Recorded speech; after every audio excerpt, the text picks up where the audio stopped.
Budget पर हम चर्चा कर रहे हैं, थैंक यू फॉर इंफॉर्मेशन।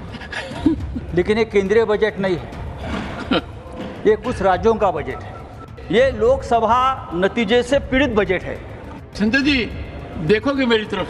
हाँ, मैं आपसे बात कर रहा हूँ सर, और मैं आपसे ही डायलॉग करूंगा। बस यहाँ है कौन मेरा आपके सिवा? आप ही तो है। इसलिए मैं कहता हूँ कि ये सामान्य बजट नहीं है, ये नॉन बायोलॉजिकल बजट है। जैसे हमारे प्रधानमंत्री जी कहते हैं कि मैं नॉन बायोलॉजिकल हूँ, इस तरह से ये नॉन बायोलॉजिकल बजट है। बजट पर हम चर्चा कर रहे हैं, थैंक यू फॉर इंफॉर्मेशन। लेकिन ये केंद्रीय बजट नहीं है, ये कुछ राज्यों का बजट है। क्योंकि इस बजट से महाराष्ट्र गायब है, इस बजट से तेलंगाना गायब है, हरियाणा गायब है, केरल गायब है, तमिलनाडु गायब है, पंजाब गायब है, उड़ीसा गायब है, दिल्ली गायब है।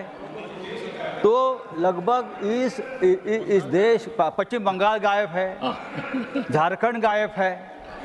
तो ऐसे बजट को हम केंद्रीय बजट, यूनियन बजट कैसे कह सकते हैं सर? बात ऐसी है कि इसलिए मैं कहता हूं कि ये सामान्य बजट नहीं है, ये नॉन बायोलॉजिकल बजट है।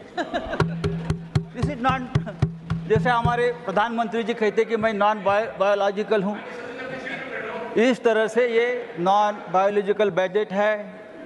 कैसे बनाया, कहाँ से बनाया, किसके लिए बनाया, उसके लाभार्थी कौन है, क्या है।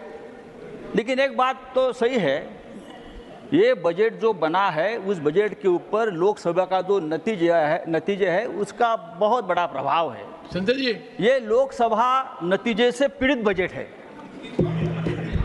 ये पीड़ित बजट है। संजय जी, देखोगे मेरी तरफ? हाँ, मैं आपसे बात कर रहा हूँ सर, और मैं आपसे ही डायलॉग करूंगा। बस यहाँ है कौन मेरा आपके सिवा? आप ही तो है भगवान। सर, प्रधानमंत्री जी ने कहा था कि मैं भ्रष्टाचार का पैसा जनता में बांटूंगा। हमें लगा कि इस बजट में ऐसी कोई योजना आ जाएगी कि जो भ्रष्टाचार का पैसा 10 साल में जमा किया है ईडी के माध्यम से, वो आप सबको बांट देंगे, ऐसी कोई घोषणा आप करेंगे। लेकिन हुआ है उल्टा। जो पैसा अपने भ्रष्टाचार के माध्यम से जब्त किया था, ऐसा हमने देखा, वो वापस वही भ्रष्टाचार